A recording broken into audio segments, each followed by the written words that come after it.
Retail and hospitality is changing, with often complex and fragmented systems combined with large volumes of customer data for businesses to make sense of. It's critical to work with the right partners in order to guarantee success. At Tratec Consulting, we help retail and hospitality businesses transform their technology, removing overly bloated processes and creating unified and efficient systems of working throughout. So don't just take our word for it. See for yourself. Tratec Consulting, the leaders in technology transformation across retail and hospitality.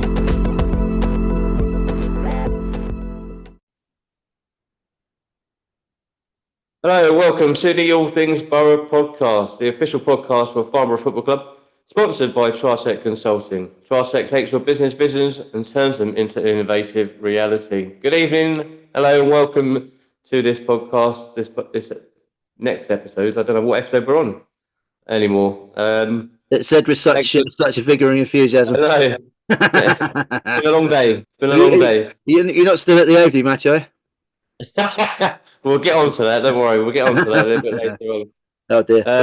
Thanks everybody for watching this on YouTube. Unfortunately, Tom's not with us tonight. He's a bit busy with the uni work again.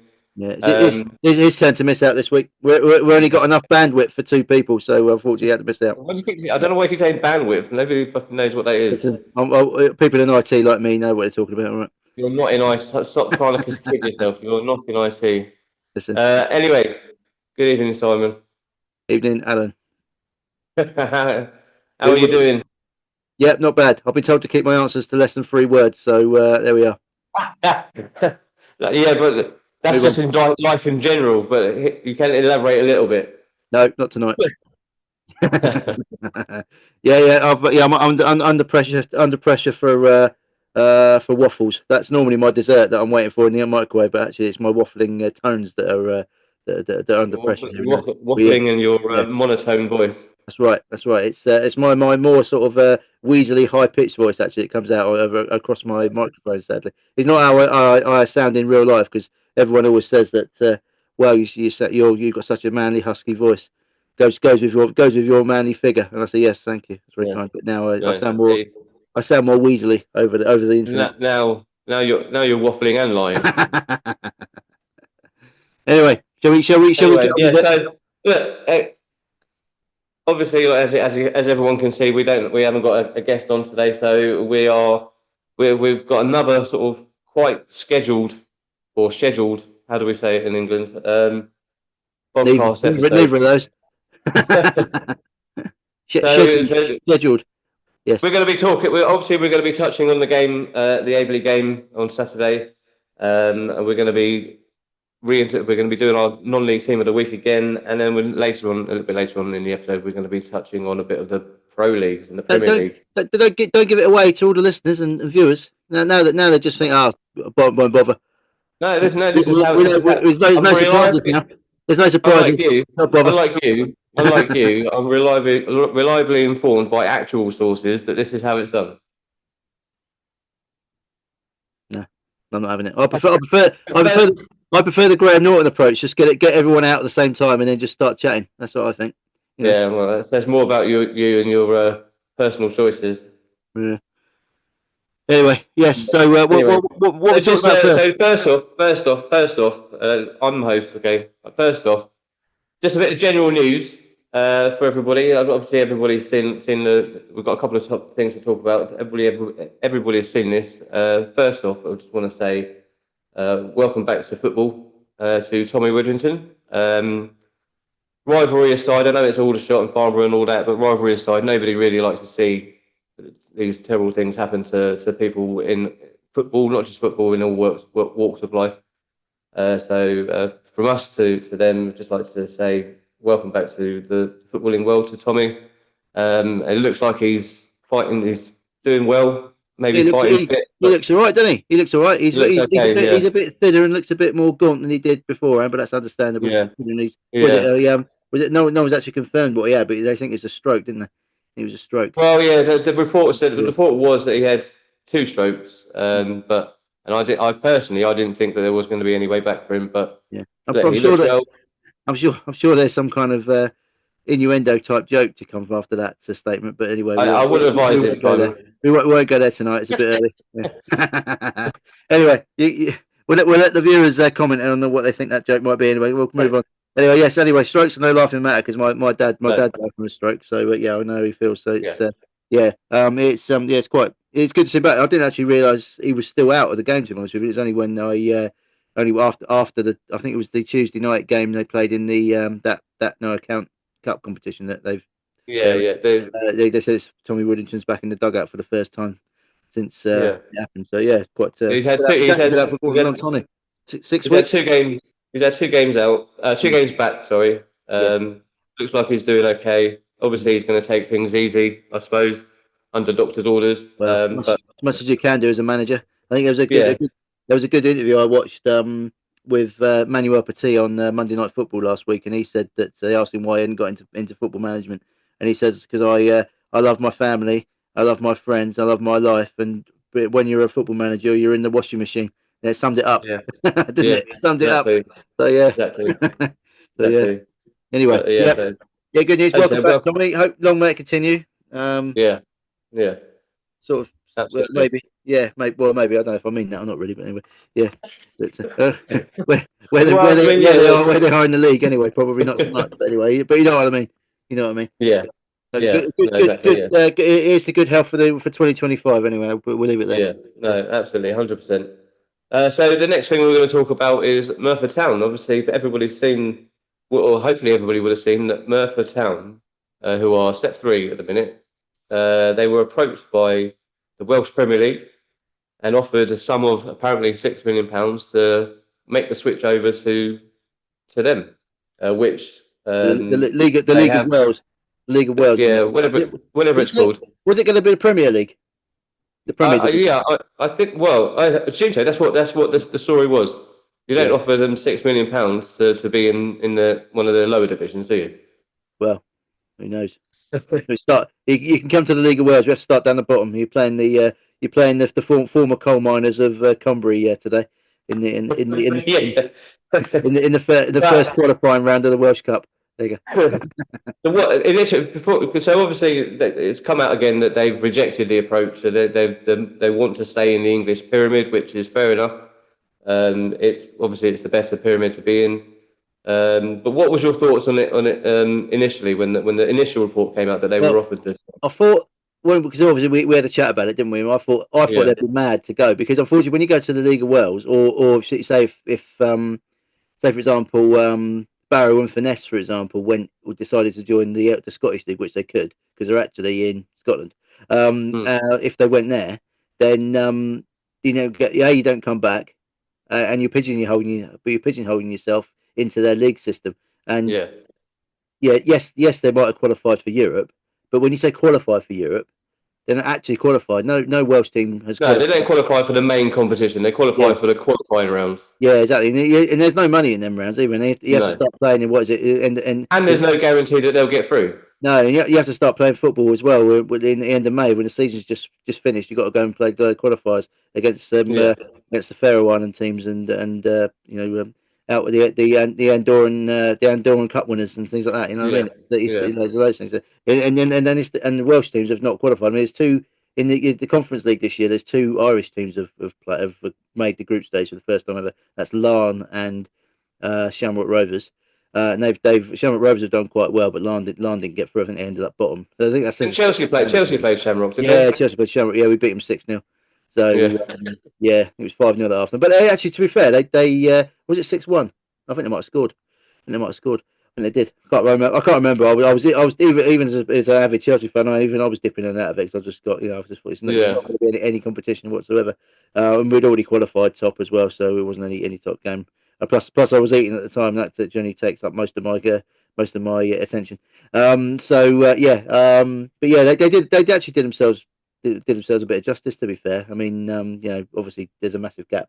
There's a massive gap in the standard. And I'm going back to the point about Merthyr. There is a massive gap between Welsh football and everybody else, and there's also a reason why Cardiff and Swansea don't play in the Welsh League because they want to actually test themselves. And What are they going to do? They're going to be playing. It'll be Well, I yeah, mean, it'll be like Scottish football, wouldn't it? You'd have Rangers and Celtic, and everybody else comes third. Every year. yeah. I mean, the thing is, because obviously, like I said, Merthyr Town, they're step three, so they're in the Southern Prem, I think they are, and I might be wrong, but They're top of the Southern Premier. They're in Bracknell and Basingstoke's league. yeah, yeah. They're doing So very well. They're doing good. They're top of the league. They're good. my only like query about it about them switching over to the Welsh Premier League is the is it the same level?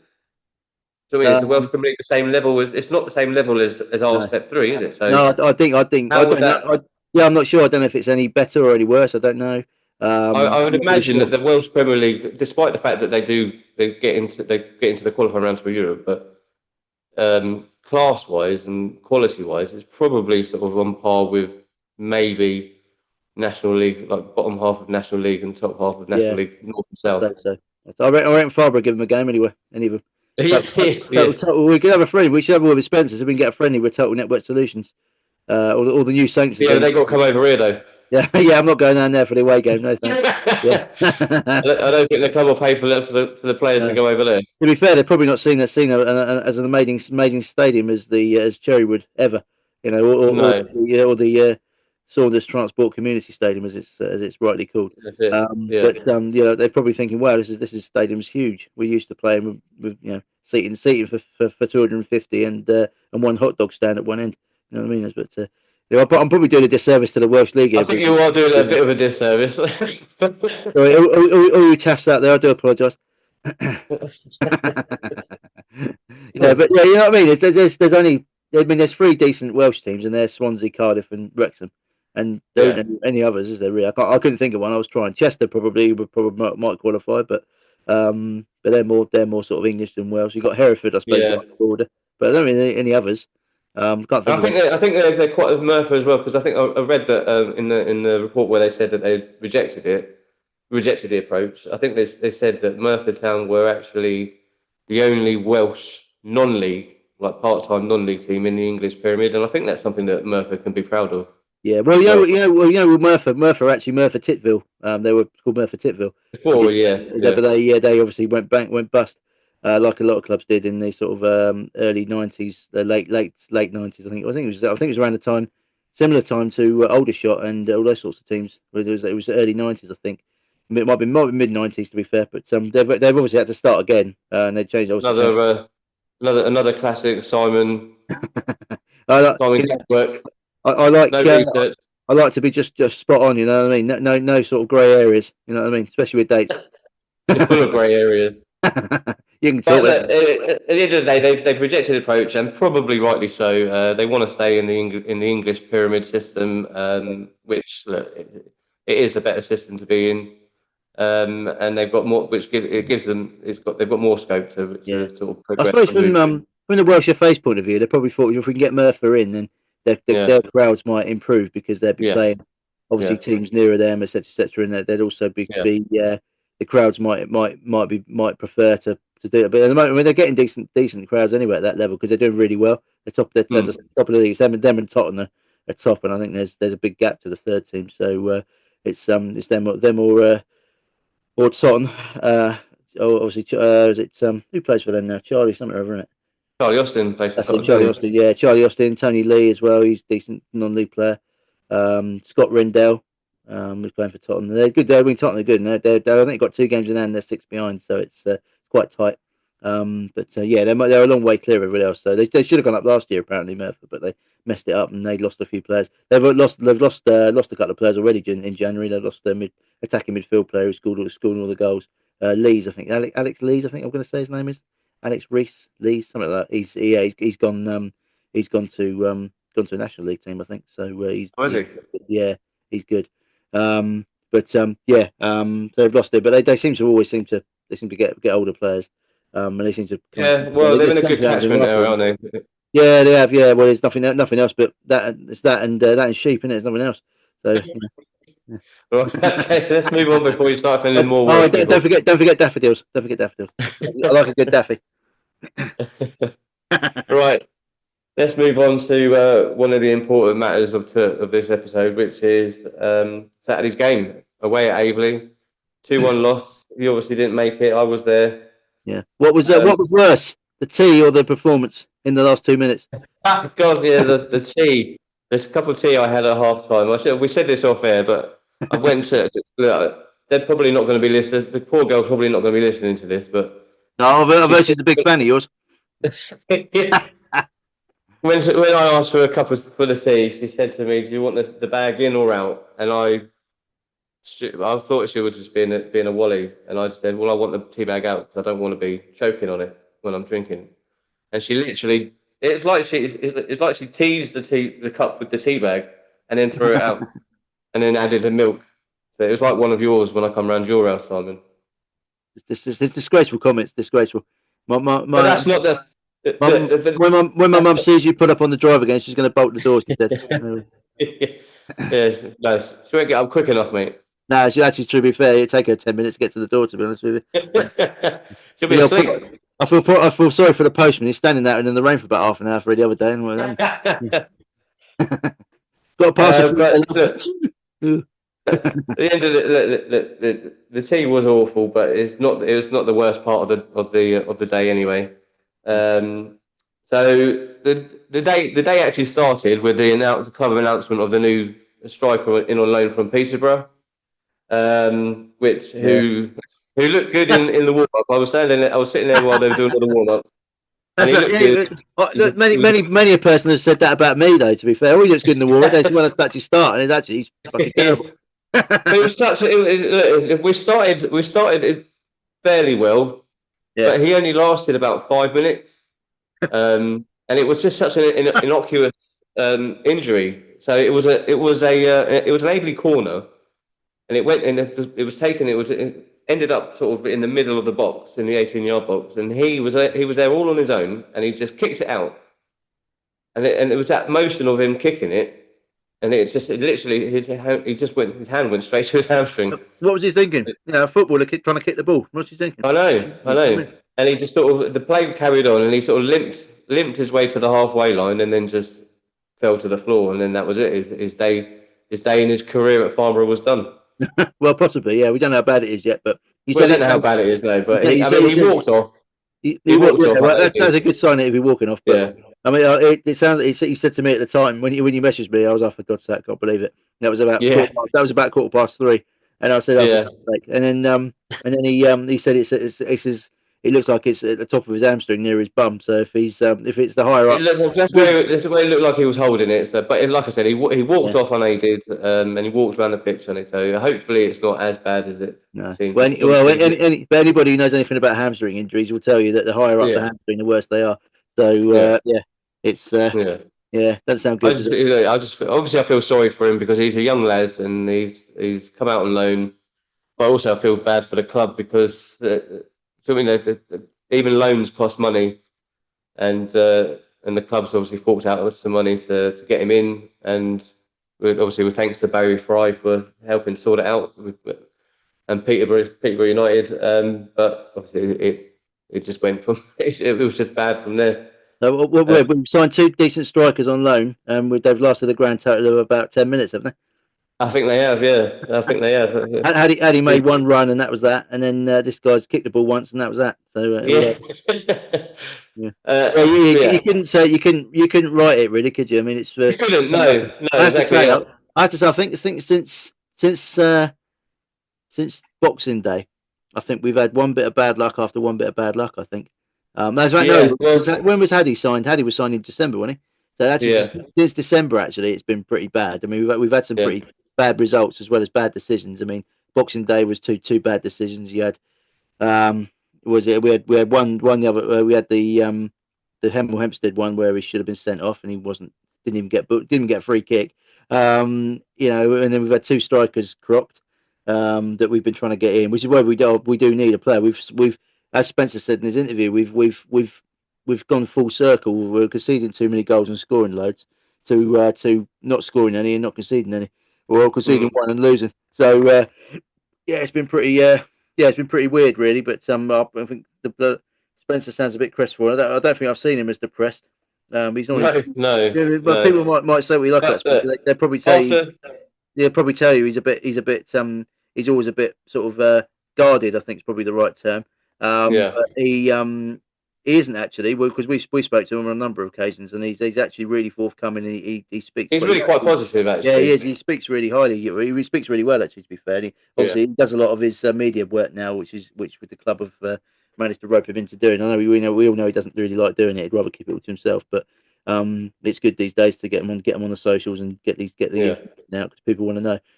So he's bought into that, and he actually comes across. I think he comes across really well in his interviews. To be honest, he actually says it how it is, and he's really good. But yeah, even he was. Yeah, I don't really think he had I anything know. to I say, did know. he? Really? But Oh dear. that was look, it got a bit better after the injury. Miller came on for him, and we started to sort of dominate a bit of play. The goal, which was a really good goal, I don't know if you've seen it. Have you seen it? Because I was standing behind the goal with Sam Saunders, son of one of the directors, and he actually got it on video. I did it. I've not seen that. Is he put it up on his He put it. stuff? Yeah, he put it. I think he put it on Twitter and that. Oh, there you go. Well, if you Or find Instagram. Sam Saunders on Twitter, then you'll probably see the video. Yeah, it I was haven't seen it one of myself. the socials. I can't remember, but Yeah, it yeah. I was a think he corner. is on. I think he's on Twitter. I think he is. There you go. It was a corner.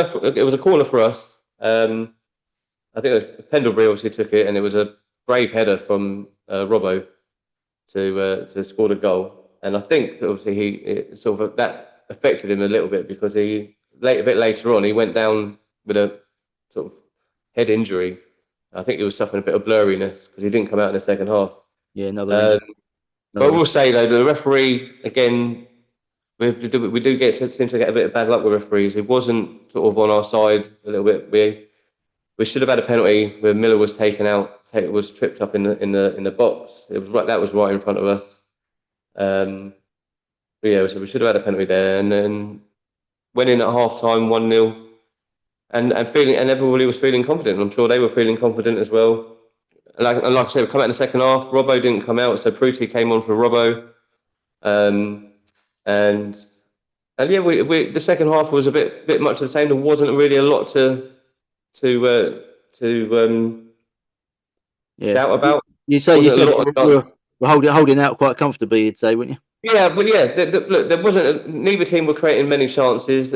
Aveley weren't really that. I wouldn't have. Look, they're not the best team in the world. They're not the best team in the league, obviously. They weren't really that threatening.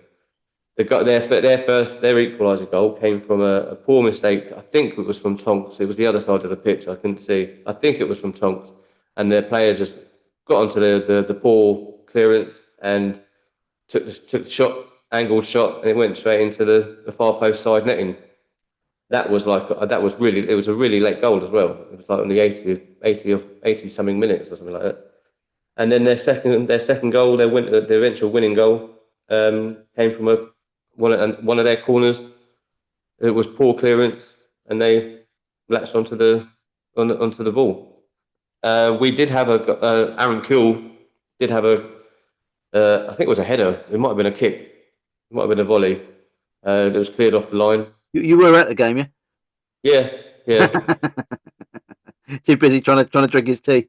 Yeah. Get rid of it, or trying to find somewhere to chuck it somewhere. It was.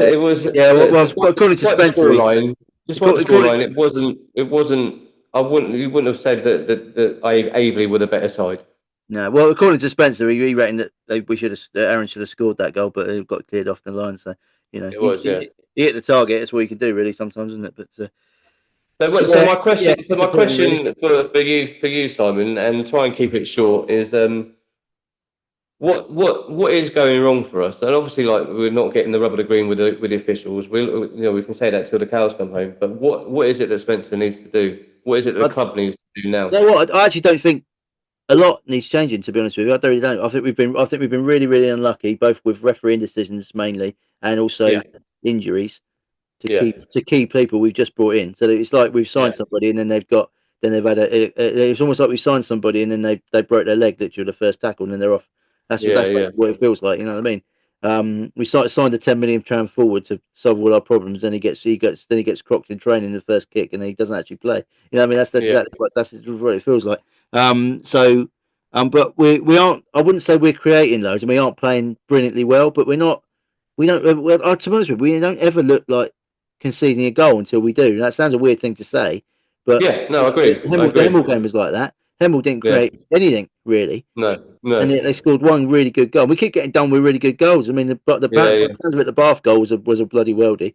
The guy who scored for Hemel, I can't remember his name, escapes me at the minute. Ollie I can't something. remember his name. No, but Yeah, his was a really good goal. he's a really good player. He's really good. He is Yeah, good. Look, I looked at him after about 2 minutes. Well, bloody hell, this geezer's a bit handy. Then he ran on. Then he yeah. ran on to that through ball when he was offside, and which he. I don't care what Spencer says. I won't care what anyone says. He was offside, and he bangs it right in the top corner. I mean, for goodness sake, yeah.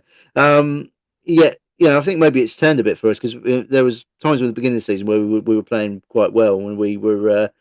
And we were obviously doing well top in the top sort of 3 or 4 in the league all the time, and we were maybe getting people taking those sorts of shots, and they were either Yeah. going wide, hitting the post, or going over. The only team that properly turned us over was Tonbridge at home, and they took us to town. Really, maybe that should have been the warning thing. Actually, do you know what? Because Tonbridge aren't any great shakes, but we made them look like they were bloody Brazil. And not Alan Brazil either, the proper Brazil. Yeah. And they were decent. When that Sam Shield scored too, and he's a really good player. But Yeah. I don't think there's a lot. They just need to. I think they could do a They bit definitely look. on the front foot. They definitely look. Quite a few of them definitely look like they're maybe low on a bit of confidence. Yeah, well, that's natural, though, isn't it? Because we haven't won. We haven't Yeah, won for how long? yeah.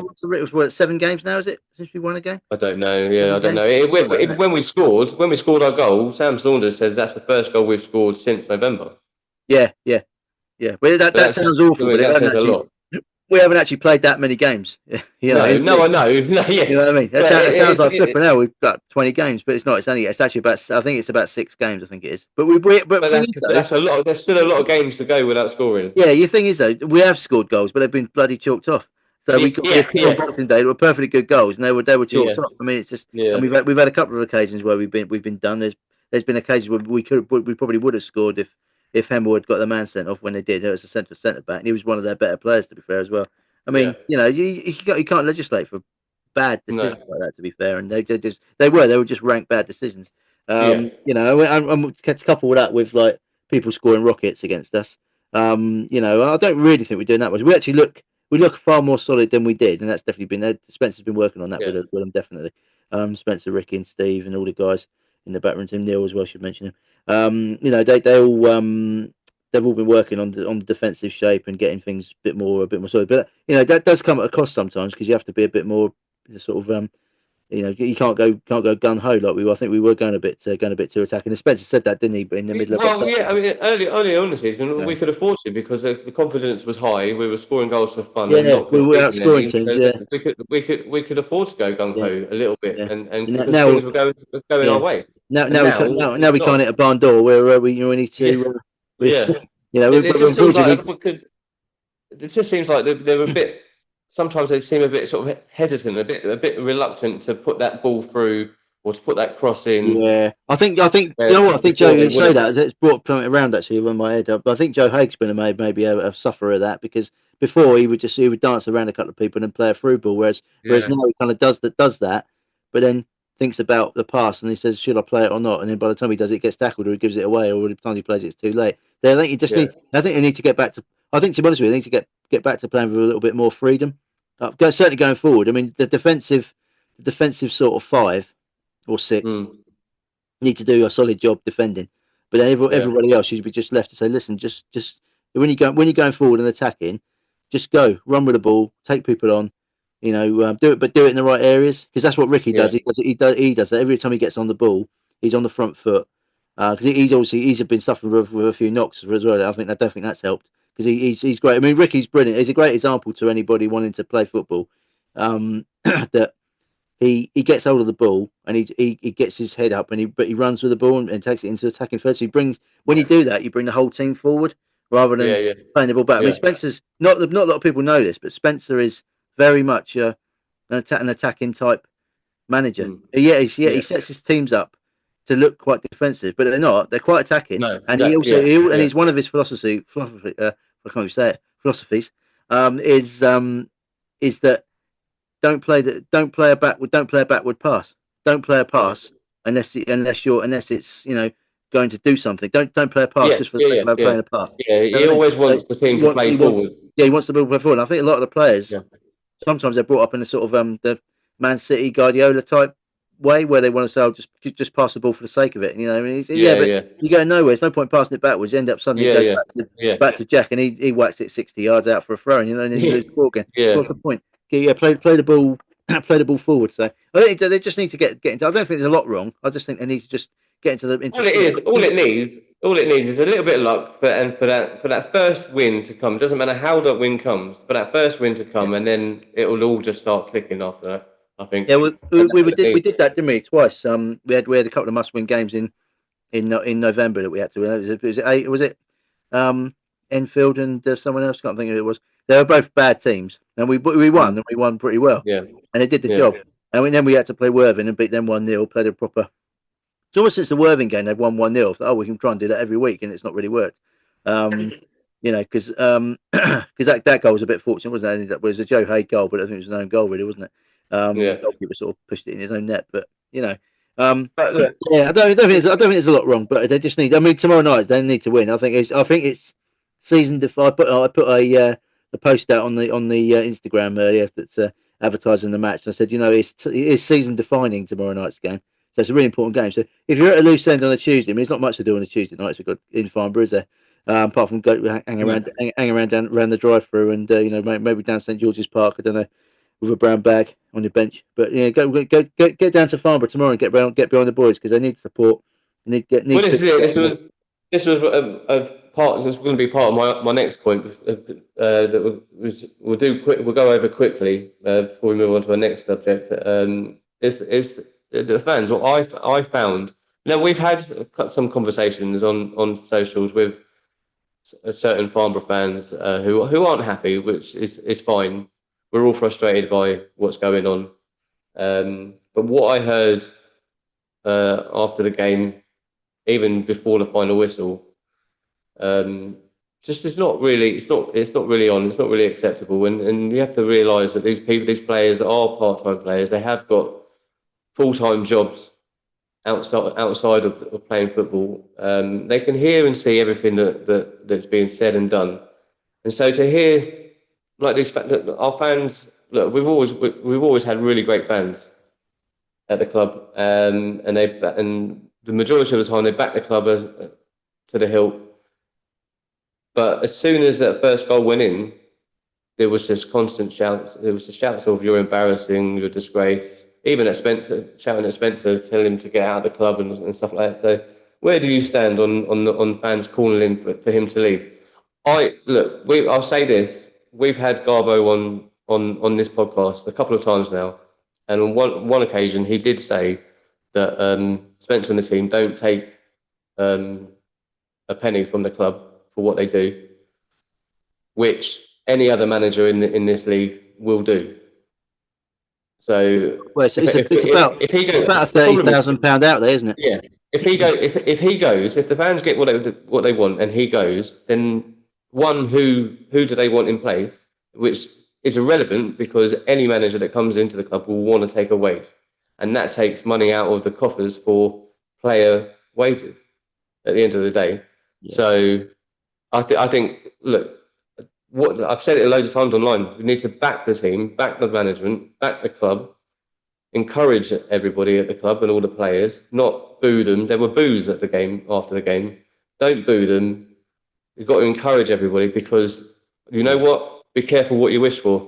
Yeah, you know what? I was always told from a young age, never boo your own team off. No, never do that. No matter what. Regardless of what happens. What you got to remember is they're not playing badly or losing games on purpose. Yeah. Everybody wants to win.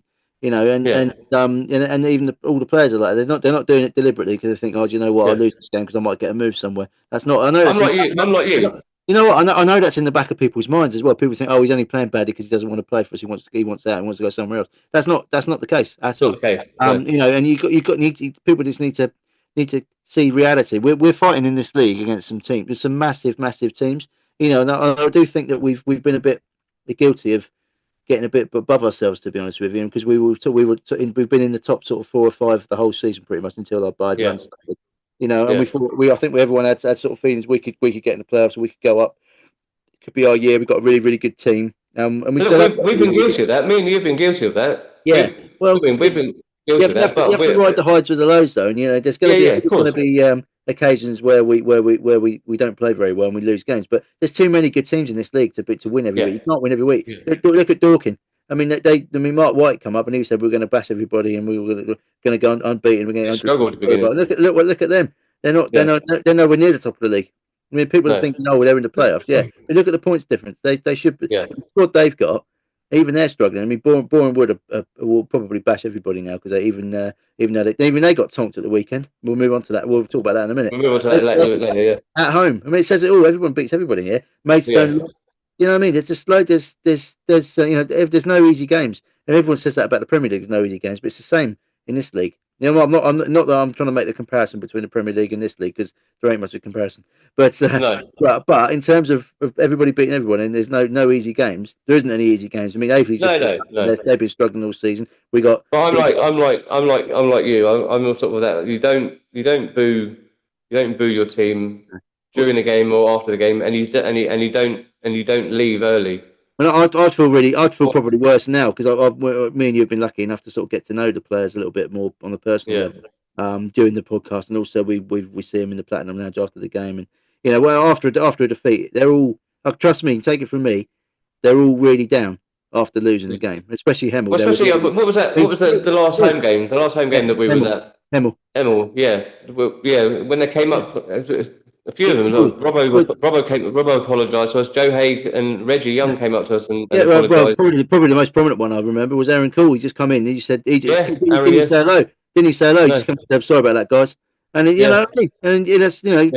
said it's probably the worst game of football he's ever played in. Yeah. I think he was talking about both teams, not just us. Yeah. People just need to realise that, like I said, that these guys have got lives outside of this game, like full-time jobs. They're human beings. It's different in the Premier League. They can't. It's all the booze and that all it's all getting drowned out by all the other noise. But in this league where you've only got a few hundred fans watching you, you can hear and see everything. Yeah, you can. I don't get me wrong. I agree with what you're saying about them all having full-time jobs and stuff like that. But I don't think that's for me. That isn't. I don't care about that. That's not for me. No. I'm just saying. They're real people. They're skin and bone, just like us. They're not robots. But it's.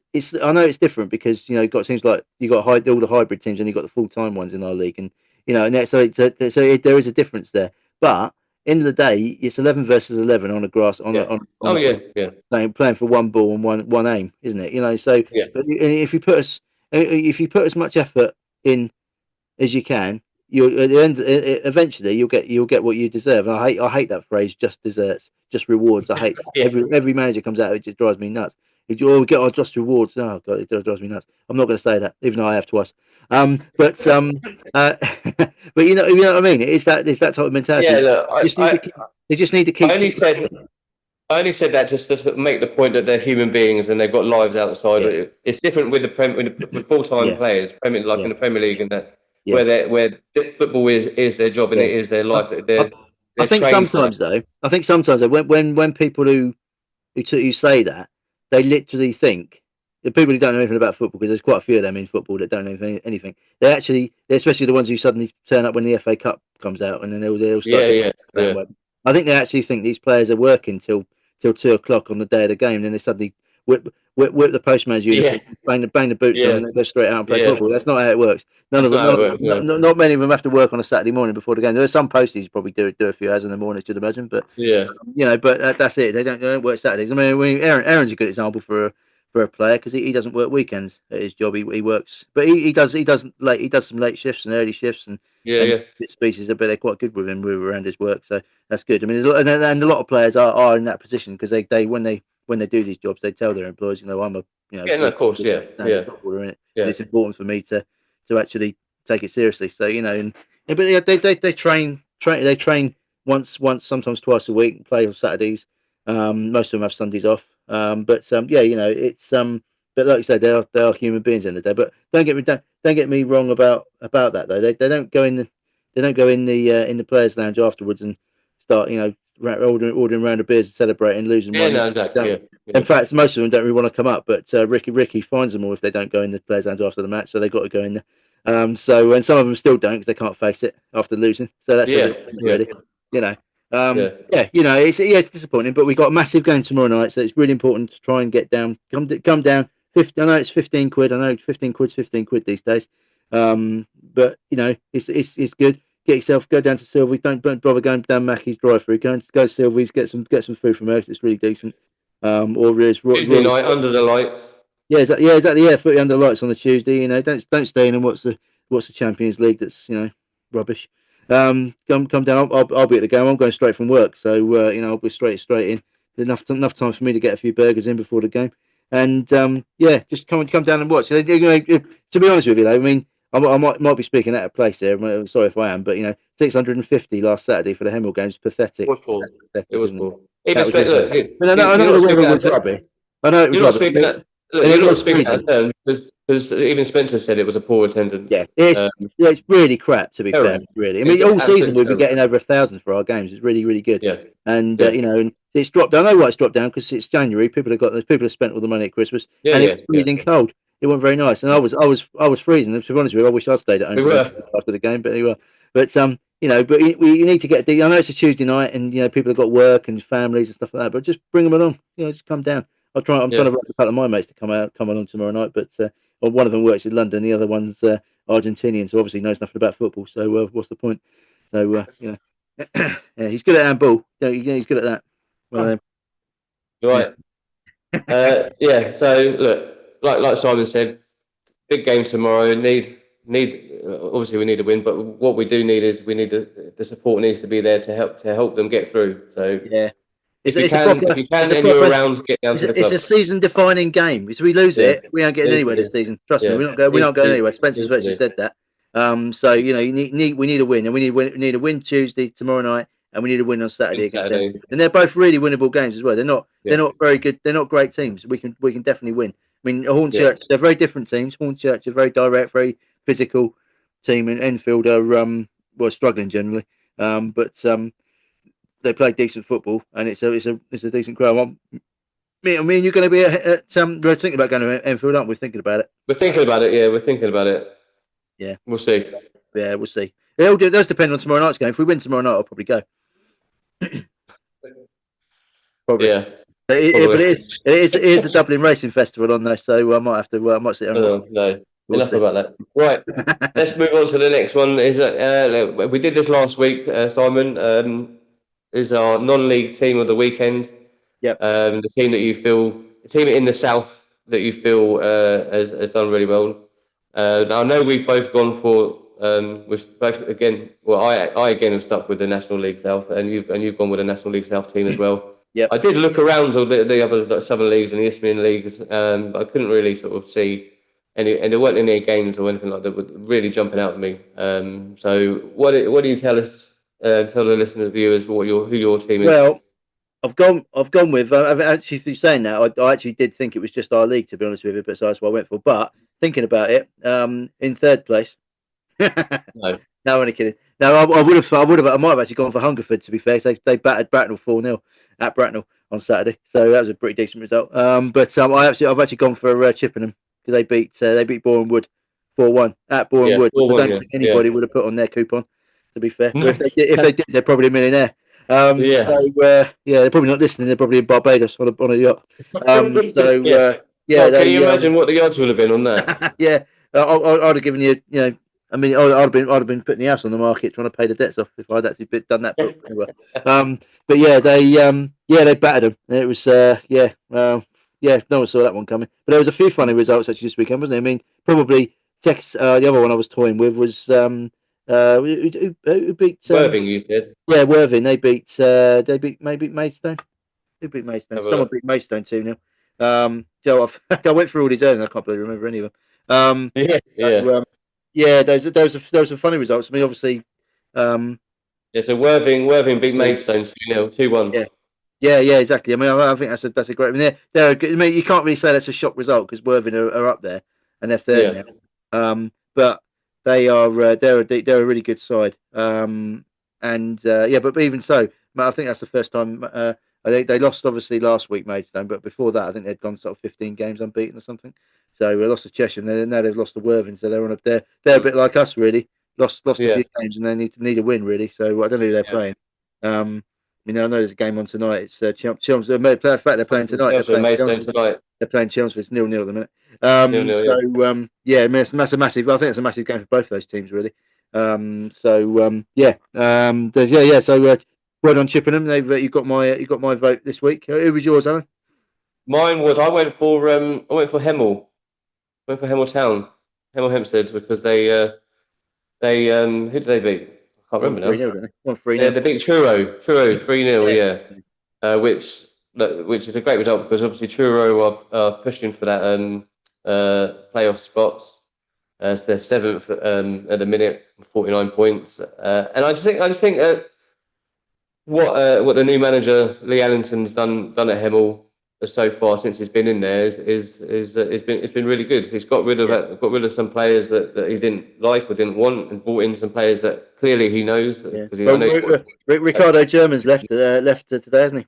He's he's gone. gone to Maidstone, yeah. Maidstone, yeah. Because he basically Um, he put in his interview, didn't he, that he wasn't the type of forward he was after. He's looking for someone who yeah, no, I works mean, really hard, yeah. grafts.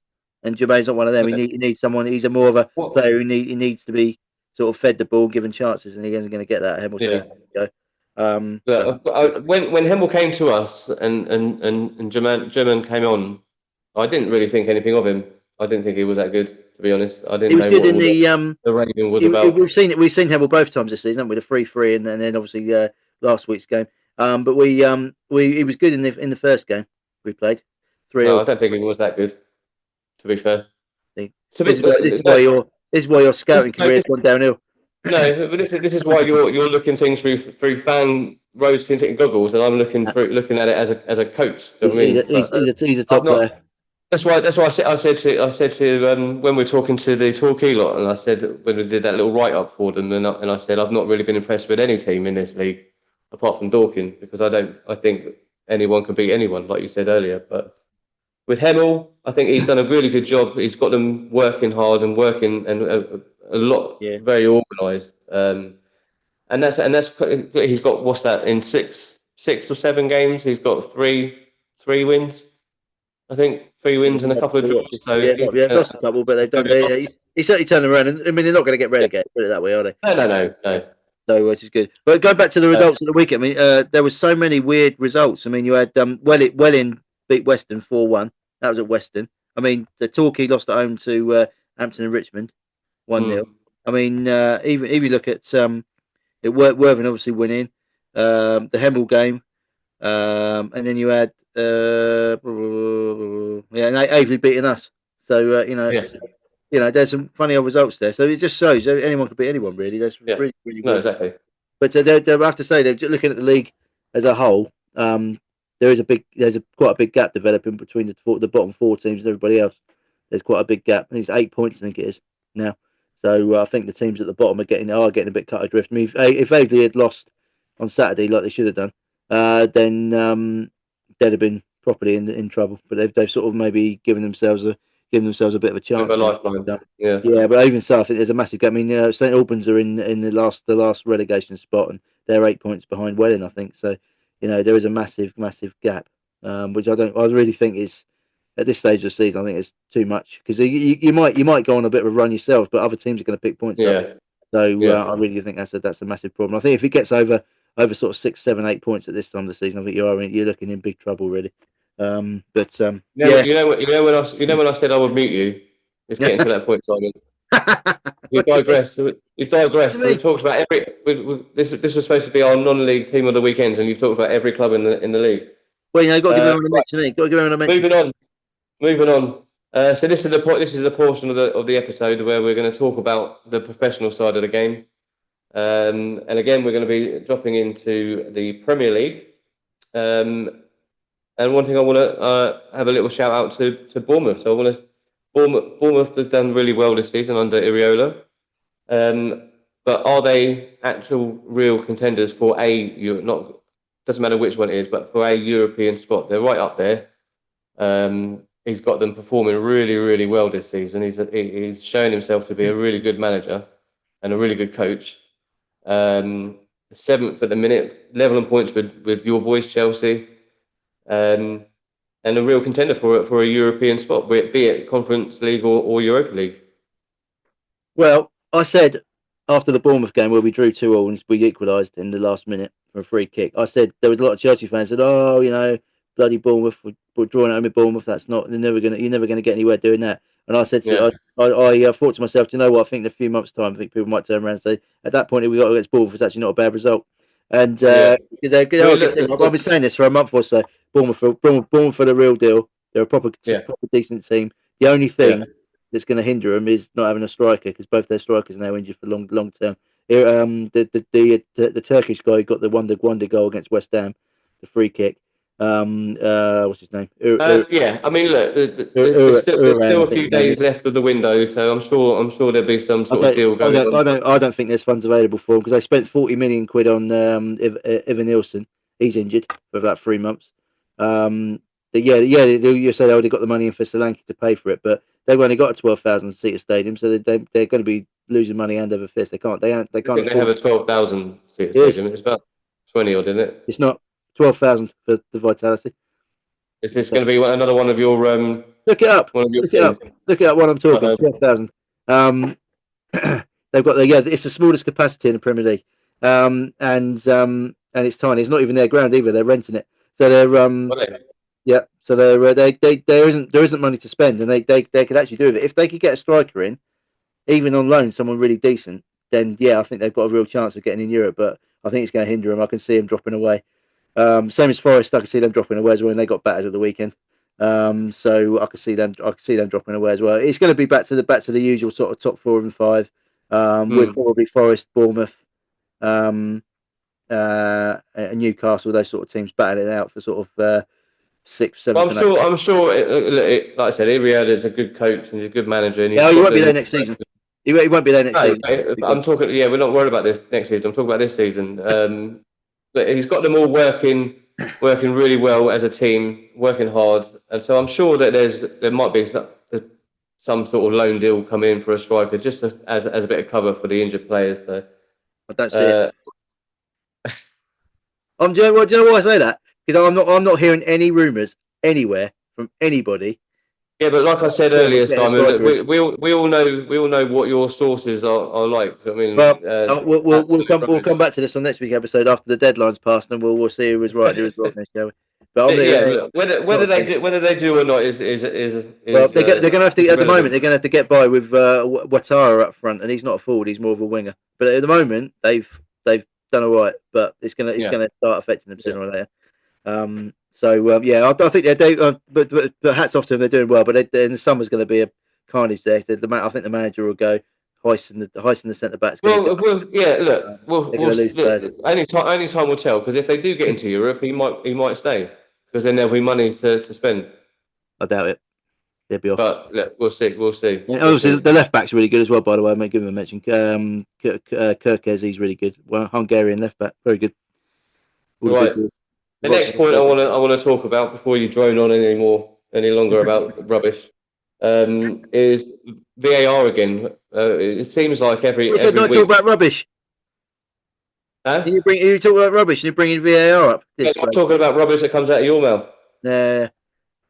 It seems like every week VAR seems to be sort of a hot topic, and it's no more sort of hotter topic than what happened at the Arsenal game when Miles Lewis Skelly got a red card for that tiny little trip. It was it's a professional foul, and anyone that knows football would know that this kind of professional foul is just a way of stopping a potential attack, and it's deemed as a yellow card. But the referee on the day thought it was a red card, gave him the red card. But the issue at hand, I mean, we're not going to talk about the referee, because I don't want Arsenal fans thinking that and there are some that do. They're thinking that there's some sort of conspiracy against this referee, against them. And I should say as well that the death threats that he and his family have had over this is wrong. Is completely wrong. And these Oh yeah, people, of course it's wrong. But these idiots are about all the bloody time. It drives you nuts, doesn't it? yeah, These people these just people should. They're they not football fans. they I think said that this last week that's about the problem though. They are. That's the trouble. They are, and they are. They think that this is the way of getting their point across by saying, "Oh yeah, yeah, no, I'll effing well kill you, mate," and all that crap. You know what I mean? You just can't say crap like that anymore. You know what I mean? It's just no, ridiculous. no, You know, no. especially when But you got stuff going on like the Southport killer and things like that. You can't go around telling them we're going to kill you. Yeah, it's just not on. no, yeah, Especially on social media. For but goodness sake. yeah. But anyway, yeah. But But look, for me, the the point problem I've had is, is Lewis. VAR. What? Listen, Why is it that Lewis they Skelly didn't? had to do that. He did the right thing because he Yeah, of stopped the course. attack, Every right? player does. But he was actually sent off for serious foul play. Yeah, I mean, it's never I know. serious foul Yeah, play, is it? That's no, supposed to be no. someone coming in deliberately putting his studs Yeah, down on his foot. I mean, you can't yeah, actually say that, can you? You can't. no. I've only seen the replay a few times, and I didn't see it at the time. You sent it to me on via Sky Sports, didn't you? Yeah, And I yeah, viewed it once, and I thought that's never a red card in a million years. no. And they slowed it, and they do the usual rubbish, like they slow it down to the minutest detail, and it always Yeah, looks yeah. worse when you slow things down. Of course Everything, it does. Yeah. you know. I first saw it. I first saw it on Match of the Day on Sunday morning when I watched it on the iPlayer, and immediately I thought it's what it's called a professional Yeah, foul. it's a booking. End of the Yellow day. card Yeah, I mean, all day.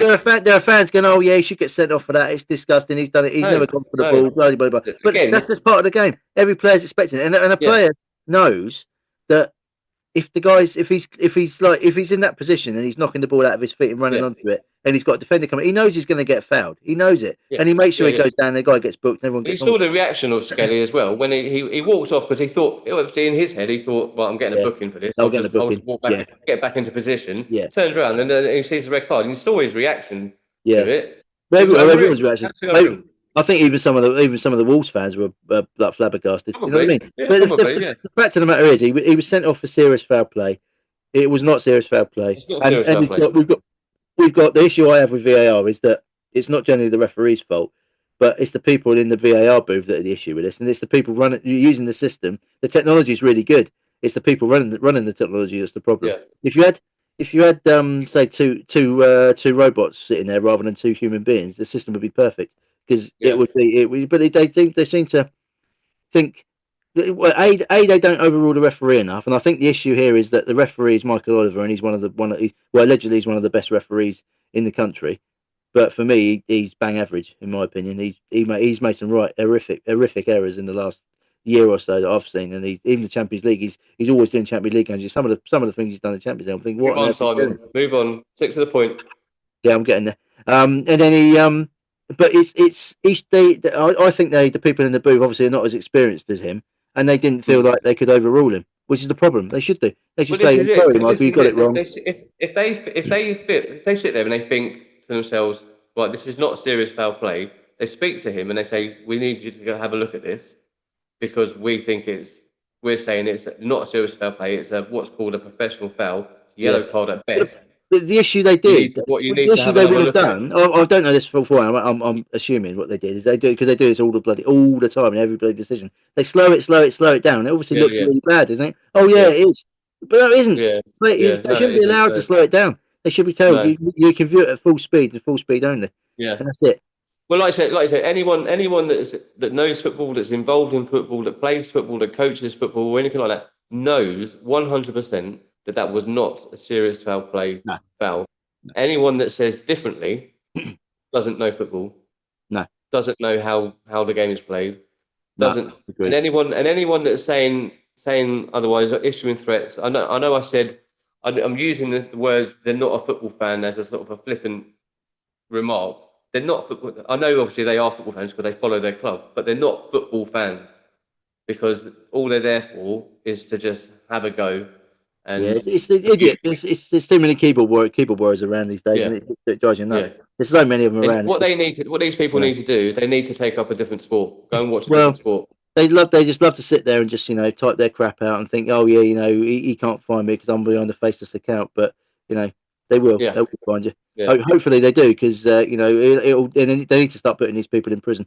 To be honest with you, don't keep putting people away for for hurty words on Twitter. You know what I mean? And Yeah. No, moaning about ban them from the clubs, and that's it. moaning about asylum seekers in hotels and things like that, and writing and stuff like that, and talking about that. We'll jail them, but anybody who threatens to kill the referee's family, they're fine. Yeah. Yeah. Right. But look, obviously there's some changes that need to be done with VAR to make it better, because like you said, the system there is in place, and it's a good system. It's Yeah. just not being worked properly. It's not being used correctly, is it? I mean, I think No. I watched VAR in Germany and Italy, and they had it a couple of years before we did, and the Yeah. system works brilliantly over there. They Yeah. use it properly, And yeah, sometimes the decisions take ages to make, but they're the right decision invariably Yeah. Yeah. gets made. Well, I Yeah. think in this country Yeah. it seems to be the other way around. Wrong decisions keep getting made. Yeah, I mean, You know? it just seems pointless in them being there if they're not going Yeah, to yeah, either help the referee or yeah. or That's what it's earn supposed to be for, anything. isn't it? It's supposed to be a video. It's video referees, a video assistant referee, isn't it? And Yeah. that's the words are assisting the referee, but they're not, are they? Yeah, They're hindering them. but they're not. They are. No. They're hindering Yeah. them. Or when they're supposed to assist the referee, they just decide that, oh no, the referee's got far more experience than me. He must be right, and I'm not going to overrule him. Well, Yeah. that's your job, as Roy Keane would say. Yeah. Yeah. So yeah, it's mental, really. It needs looking at. And I think if they don't, it's never. When I'd like to say it would go away, and we just get rid of it and go back to what it was like before, but it never will now. Once it's already here, it was here No, to it's stay. in. It's So in. They've people, invested so much money yeah. in it. It'd be Yeah, stupid it's to get the rid of it same now. as having goal line technology as well. I know Yeah. it was better when Roy Carroll chucked the ball in the net against Spurs all them years ago from that. I mean, that was much better then. Yeah, it was brilliant, wasn't it? Because they could see the goal and it didn't get given. That's great, isn't it? Yeah.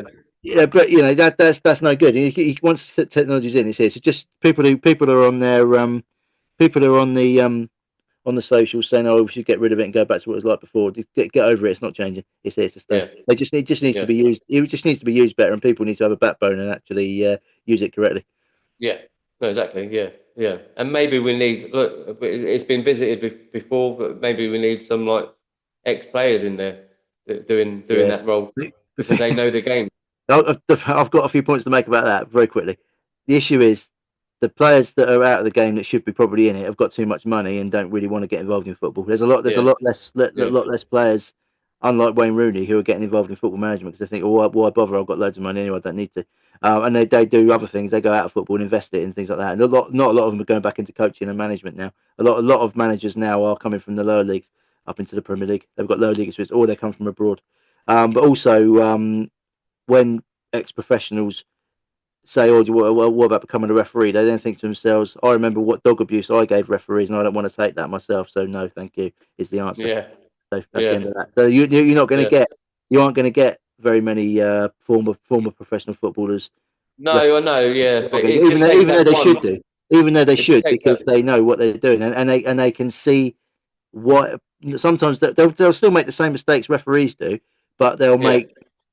they'll understand from the player's point of view why Yeah. someone's done something or why that player's gone down in that situation. So sometimes you see Yeah. someone running at full pelt, they go over and they roll over about 10 times. The referee immediately says, "Oh, no penalty, simulation." But it's not, because you're running so bloody fast. You can't slow down. You end up doing that. That's just what happens. A former player would understand that, whereas a referee think, "Oh no, he's rolled Yeah. over." Yeah. Sometimes you can't be, So yeah, it's just the silly things like that. But they'll never get involved in it because it's the way. No. Plus, also, it takes so long for you to become a referee and get the experience that you need and get all of the different levels done to get up to the Premier League standard of refereeing. You have to start it when you're in your sort of early 20s. So therefore all of these players are retiring when they're sort of 35, 36 if they've had good Mm. careers. So it's too late for them, really. So they're only ever Yeah. going to get up to sort of park standard football, or maybe if they're lucky, get into the sort of standards of refereeing at Farnborough and the non-league teams play it. So they never get to the top level unless they get fast tracked up because they actually want to do that.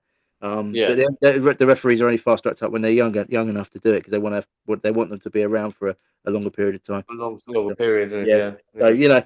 it's a nice idea. There's lots of people who say they should be more involved, but it won't happen. No. Right. That brings us to the end of this episode, Simon.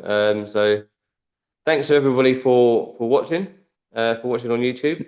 This leads me to say this episode was sponsored by Tritech Consulting, taking your business visions and turning them into innovative reality. For more information, visit tritechconsulting.co.uk. Simon, I would say it's been a pleasure, but it never is. But say good night. Good night. Yeah, I've enjoyed myself anyway.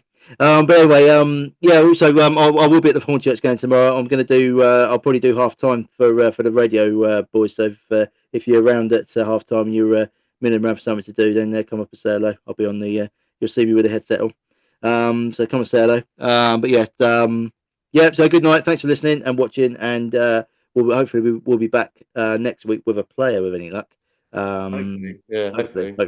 But we are If not, playing. I think we're playing. if not, well, I'm sure we'll be back with some sort of episode. Yeah, well, we've got. I think we're Tuesday, Sunday, we're Tuesday, Saturday, Tuesday again next week, aren't we? So I think it might be a bit difficult. yeah, We'll see. We'll see. Bear with us now, but we will get some. We will get someone on eventually. You know, maybe one of the thanks everybody for watching on YouTube. Don't forget to like and subscribe and follow us on all the socials. And we'll be back next week with another one. Good night.